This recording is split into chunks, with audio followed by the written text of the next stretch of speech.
Bien-aimés dans le Seigneur, que la paix soit avec vous.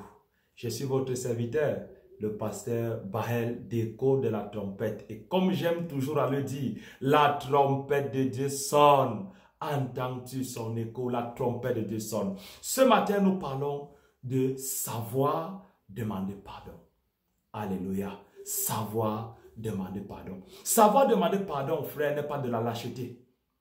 Savoir demander pardon, frère, n'est pas de la bassesse. Au contraire, savoir demander pardon, c'est de la grandeur.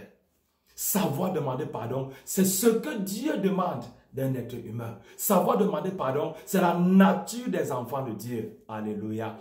Job disait dans son livre qu'il n'y a point un homme qui vive et qui ne paie jamais.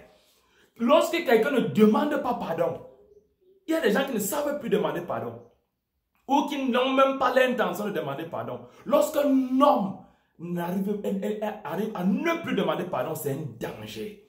C'est un scandale. C'est une catastrophe. Combien d'hommes dans ce monde, combien de pasteurs, combien de maris, combien de personnes ne sont plus prêtes à demander pardon?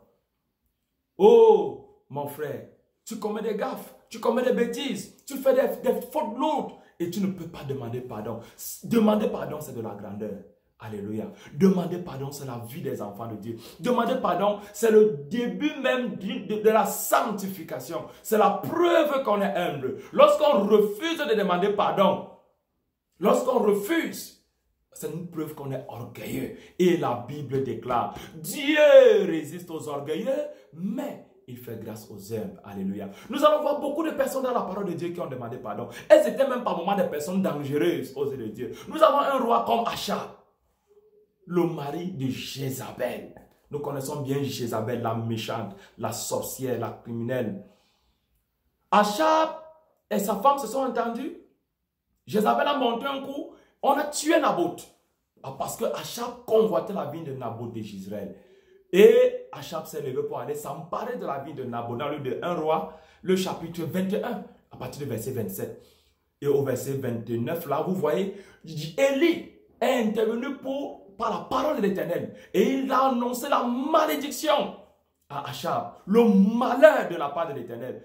Achab, entendant le malheur, qu'est-ce qu'Achab a fait? Achab a déchiré son vêtement. Il s'est demandé pardon. Il a déchiré son vêtement, le roi. Il a pris un vieux sac. Il s'est scindé d'un vieux sac, le roi. Il a commencé à jeûner, marcher doucement, en signe d'humilité. Alléluia. En signe d'humilité. Et Dieu est revenu dire à Élie, as-tu vu comment Achab s'est humilié? Parce qu'Achab s'est humilié. Mon frère, ma soeur, même si tu es Achab, tu pensais que tu es Achab, un homme que Dieu ne peut plus pardonner. Un homme qui a fait trop de gaffes. Même si tu penses que tu es Achab, Dieu dit à Élie, parce qu'Achab s'est humilié, le malheur ne viendra plus de son vivant. Alléluia. Dieu pardonne. Dieu pardonne. On voit encore un homme comme par exemple Ézéchias, l'homme de Dieu, le roi Ézéchias. La Bible dit qu'il servait Dieu et puis son corps est devenu orgueilleux. Mais la Bible dit que du sein de son orgueil, Ézéchias s'est humilié. Il a demandé pardon à Dieu pour le péché qu'il avait eu à commettre. Et Dieu lui a pardonné. Qu'est-ce qui est difficile là, mon frère? Un jour, je me rappelle, j'avais bastonné mon enfant. Elle était enfant, j'étais mise en colère parce que je la portais comme l'enfant est habitué à rester avec sa mère. Nous sommes toujours dehors, ainsi de suite. Je l'ai portée pour rentrer avec elle du culte. Et elle a pleuré tout le chemin. Elle pleurait. Je suis devenu comme si j'étais un voleur d'enfants. Ça m'a vraiment dérangé. Je l'ai fouetté arrivé à la maison. Je l'ai fouetté par colère. Je l'ai vraiment fouetté. Je me suis rendu compte parce que je suis un enfant de Dieu que j'ai traversé les limites. J'ai fouetté outre mesure. J'ai repris mon enfant après. Le même jour, je ne suis pas attendu.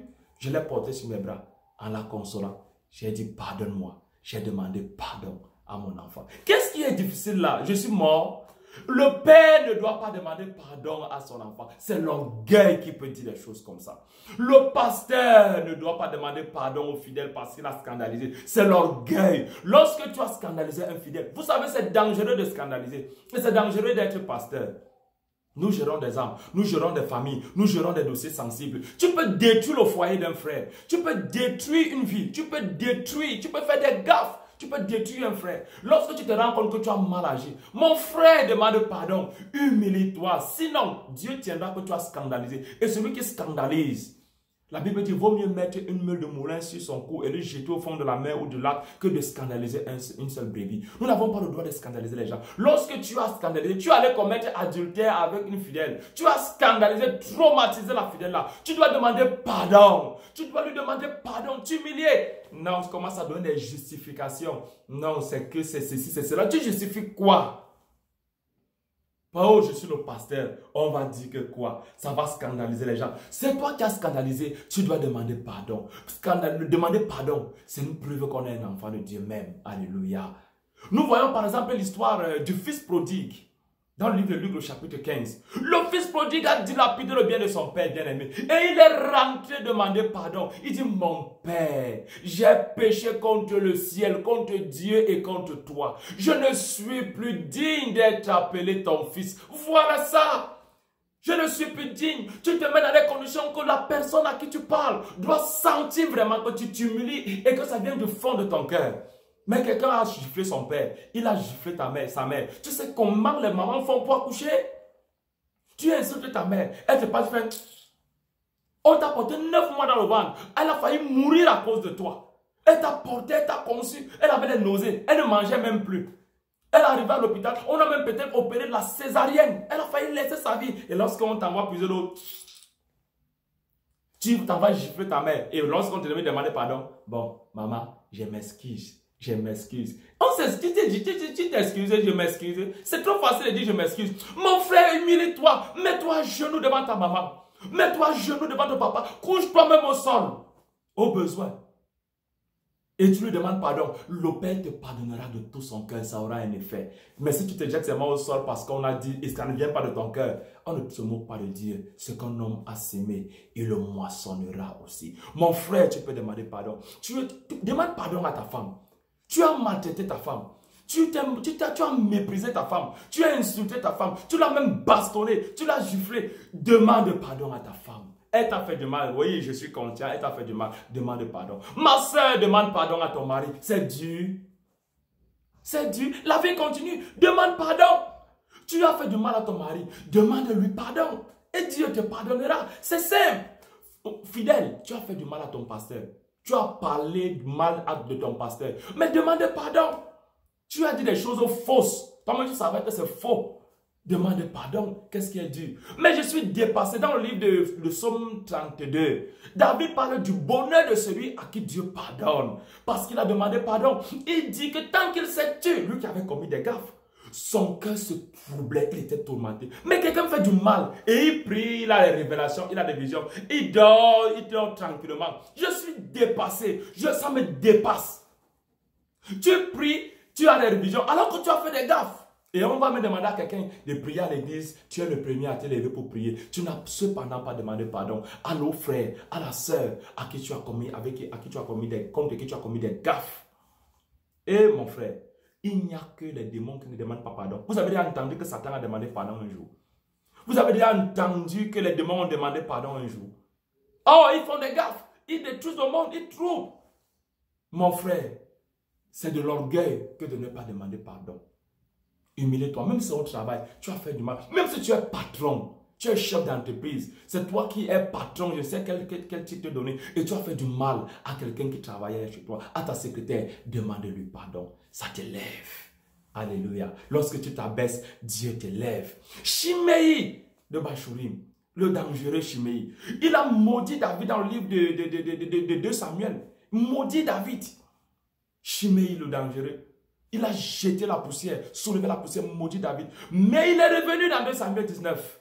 Demandez pardon à David. Il s'est humilié. Shimei s'humilie, mon frère. Toi, tu dis que tu es un enfant de Dieu. Tu ne t'humilies pas. On appelle ça comment?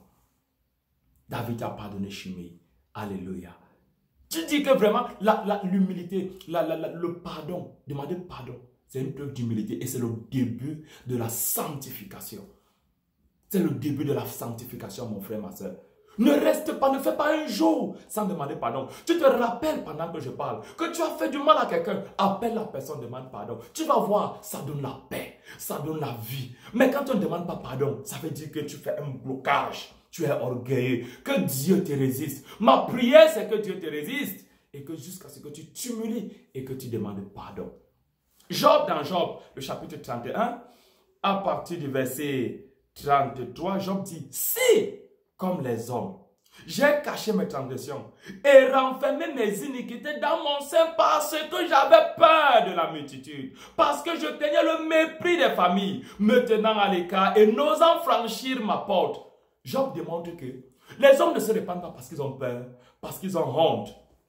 Et lui, il pouvait taper la poitrine devant Dieu. Il dit, Dieu, je te prends à témoin. Est-ce que moi j'ai eu honte de me repentir? Est-ce que moi j'ai eu honte des hommes et je ne me suis pas repenti? Job pouvait se repentir même en public. Voilà l'homme à qui Dieu a rendu témoignage. Il n'y a personne comme lui sur toute la terre. C'est un homme juste, intègre et craignant Dieu. Il pouvait se repentir. Même en public, il peut se repentir. Demander pardon lorsqu'il a fait du mal. Voilà la grandeur. La grandeur devant Dieu. Pouvoir s'humilier, pouvoir se rabaisser. Demander pardon. Qu'est-ce qui est difficile là, bien-aimé? Oh, c'est moi le pasteur. Ici, je demande pardon. On va faire comment? Frère, tu es dans une église où tu n'as jamais entendu le pasteur demander pardon. Tu n'as jamais... Alors que toi, tu vois comment il fait des gaffes, méfie-toi. Méfie-toi de celui qui t'encadre. Tu risques d'être contaminé par ce mauvais esprit-là. Le manque de demander pardon. Le manque d'humilité. Le manque d'humilité. L'orgueil. Le pasteur, les fidèles n'ont jamais demandé pardon à l'église. Frère, à la fin d'un culte, à la fin d'un message comme ça, tu dois pouvoir rentrer en toi-même et avoir celui que tu as offensé. Demander pardon. Qu'est-ce qu'il a dit? Le frère te pardonnera. Et même si quelqu'un te dit que je ne te pardonne pas, toi demande pardon. Même si tu sais déjà que je connais déjà le frère là, je connais la sœur là, c'est même pas la bonne sœur qui ne peut pas demander pardon ou qui ne peut pas pardonner. Les frères pardonnent. Même si c'est un païen. Quelqu'un qui n'aime même pas Dieu, tu as fait du mal, hein, tu dois demander pardon. Même si la personne refuse de te pardonner, toi fais ce qu'il faut faire. Et Dieu, qui est le Père des esprits, lui, il te pardonnera. Et si Dieu te pardonne, je citais le psaume 32, vous pouvez aller le lire à la maison. Le bonheur de quelqu'un qui expérimente le pardon de Dieu, le bonheur. Alléluia, mon frère, ma soeur, demande pardon. Ce n'est pas tuant. Et toi aussi, il faut savoir pardonner. Savoir pardonner, quand tu pardonnes, c'est que tu libères ton cœur. Lorsque tu ne pardonnes pas, tu es pris, tu fais les gens, ton cœur devient la prison centrale de Nkondengi. Ton cœur est la prison. Ça veut dire qu'il y a les gens là-bas. Et toi-même, tu es le gardien de prison. Le prisonnier même dort. Mais toi, tu ne dors pas. Tu as l'obligation de ne pas dormir. Tu es troublé. Libère les personnes. Toi-même aussi, tu es libre. Alléluia. Que Dieu t'aide, mon frère. Tu peux partager cette vidéo. Tu peux t'abonner sur notre page Écho de la Trompette TV. La trompette sonne. Encore ce matin, entends-tu son écho? Tu peux t'abonner, mon frère. Tu peux partager pour faire du bien à quelqu'un. Et tu peux nous contacter au 682 33 44 33. Tu peux nous écrire. Oh, mon frère, que Dieu t'accorde la grâce de pouvoir pardonner et demander pardon. Je parle ce matin de savoir demander pardon. Non pas je m'excuse. Tu demandes pardon, tu ris. Si on ne voit même pas quelqu'un qui s'humilie. Tu prends le sac, la cendre. Job disait dans Job 42, le verset 5 et 6. Il dit, mon oreille avait entendu parler de toi. Il dit à Dieu, mais maintenant mon œil t'a vu. C'est pourquoi je me répands, je me condamne sur la cendre et sur la poussière. Il pouvait prendre la cendre et la poussière, jeter sur lui. Il y a un signe pour montrer qu'il n'est rien et que Dieu est tout. Ne pas demander pardon, c'est dire que toi tu es alors Dieu. Puisqu'il n'y a que Dieu qui ne demande pas pardon, puisqu'il ne paie jamais. Dieu ne paie jamais. Ou alors tu es démon. Le démon, lui, refuse de demander pardon. C'est pourquoi on parle de l'orgueil. Le péché qui a amené la catastrophe dans le monde entier, c'est l'orgueil. Satan s'est enorgueilli. Et puis, la mort est entrée dans le monde. Un jour, je termine par là. Je me rappelle de ce frère. Ce frère, il avait commis l'immoralité avec sa fiancée. Nous l'avons excommunié. Peut-être c'est un mercredi, on l'a excommunié.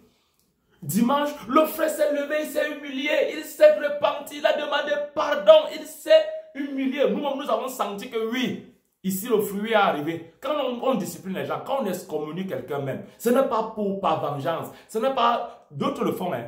Je ne dis pas non, on en parlera un jour, la méchanceté. D'autres le font, mais je parle des enfants de Dieu. Quand tu excommunies, c'est comme si ton père t'a fouetté. C'est pour te ramener à la raison. Le frère s'est humilié. Frère, nous l'avons relevé dimanche. On l'excommunie mercredi, on le relève dimanche. Alléluia. C'est quand on cherche sur le fruit. Mais l'autre va faire 1 mois, 2 mois. L'autre, on peut l'excommunier le même jour. On le relève le même jour. Parce que nous sommes convaincus que le fruit de l'humilité a porté son fruit. L'humilité a porté son fruit dans son cœur. Que Dieu te bénisse, mon frère. Que Dieu te fasse du bien. Ne manque pas de t'abonner et de partager la vidéo au maximum pour faire du bien à quelqu'un. Shalom.